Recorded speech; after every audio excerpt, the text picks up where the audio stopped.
Hey, everybody, welcome in. Today, we're talking about something that honestly keeps so many women stuck in guilt, shame, all or nothing eating. And this is the idea that food determines whether you are good or bad, successful or failing, on or off track.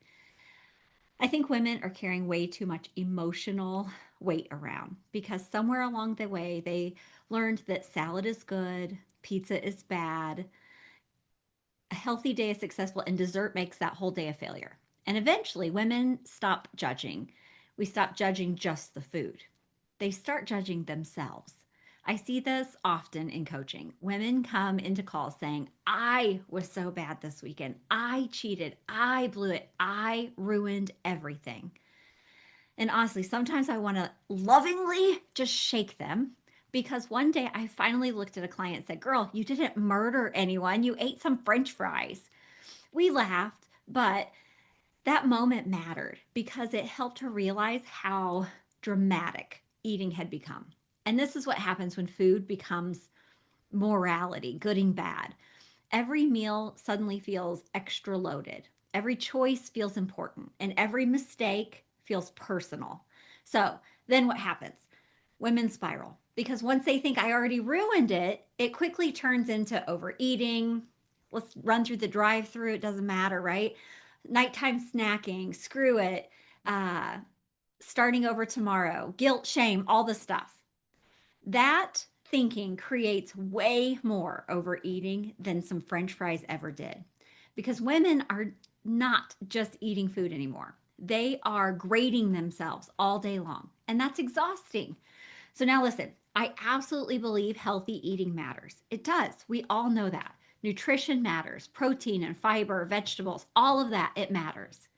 I want women eating foods, though, that help them feel energized and full, that also support their health and feel good in their body. But healthy eating should support your life, not consume it.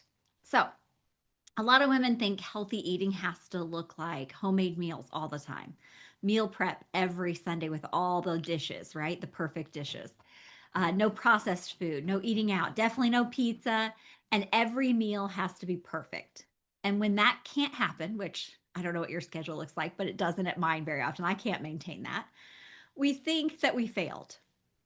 But real life, it includes stress and exhaustion. It does include convenience foods and birthdays, vacations. It includes some desserts, or I want it to. Pizza night and some fast food sometimes. That's normal. So instead of teaching women how to be perfect dieters, I teach what I call good, better, best. And this was taught to me. So I loved it because it does not require perfection. This removes all of the extremes. Nothing extreme is allowed, right? So we're not having healthy versus unhealthy or success versus failure, perfect or terrible. It's not that extreme. Instead, you might ask yourself, what's the next supportive choice available right now? Here, that is a loaded question, right? What's available? What's the next choice? Not the everything. That question, it changes everything. So let's break it down. Good. If it's a good item, right?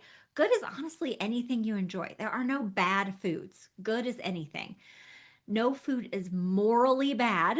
It is not evil. It's just food. Cake isn't evil. Pizza isn't evil. French fries definitely are not evil. Food is food. We've got better. And so better is where women start making a little supportive upgrade. Sometimes I call it a level up without restriction and without punishment. So things like maybe we do grilled instead of breaded, a side salad instead of some french fries sometimes, or we leave the cheese off a sandwich. It can be that simple. Maybe we just eat a little less, a smaller portion. Maybe we have a slice of pizza instead of four, but we add a salad. Women dismiss these tiny changes all the time because they think that's not enough. That's not going to do anything. But these tiny supportive choices, they matter. They matter so much because they build consistency, they build confidence, and they build trust. Trust that it is enough. Trust that you can do it, and then you gain that confidence. So we want to do the consistency so that we can build the trust and the confidence. So trust matters more than perfection. All right, let's talk about best. So, best is when women intentionally choose foods that feel the most supportive physically, right? So, more protein, more fiber, more whole foods, vegetables, foods that really help energy and fullness. But here's the important part: best should not become perfection. So we're not looking at best for all the time. I think that's where women get stuck too. They think, well, if vegetables are the healthiest, then I should only eat vegetables. See how we went right back to that extreme? And then eventually we rebel because restriction, it creates rebellion. No one wants to be told what they have to do or what they can't do, especially. So one of the biggest shifts women can make is realizing healthy eating and normal eating can coexist. You can care about your health and eat supportive foods. And at the same time, enjoy some dessert, have a pizza, eat out sometimes. Lose weight doing both. Those things are not opposites. I think women don't fail because they had pizza. They fail because they think pizza means they ruined everything. That's very different. So, this week, I really want you paying attention to where you label foods good and bad, where you label yourself good and bad, where you expect perfection. Look for those extremes. Where are you spiraling after eating something fun? Really down on yourself emotionally. Look for those. So, because sustainable weight loss is not about becoming perfect. So, we're looking for just things to notice, right? It's about becoming someone who can make supportive decisions consistently without without you really without shame and punishment. That's the real skill. I would love for you to add in the comments what foods you notice yourself labeling as bad most often. And if you're exhausted by food guilt, emotional eating, that all or nothing type cycles, and constantly starting over, I'd love to help you create a more realistic and supportive approach to eating.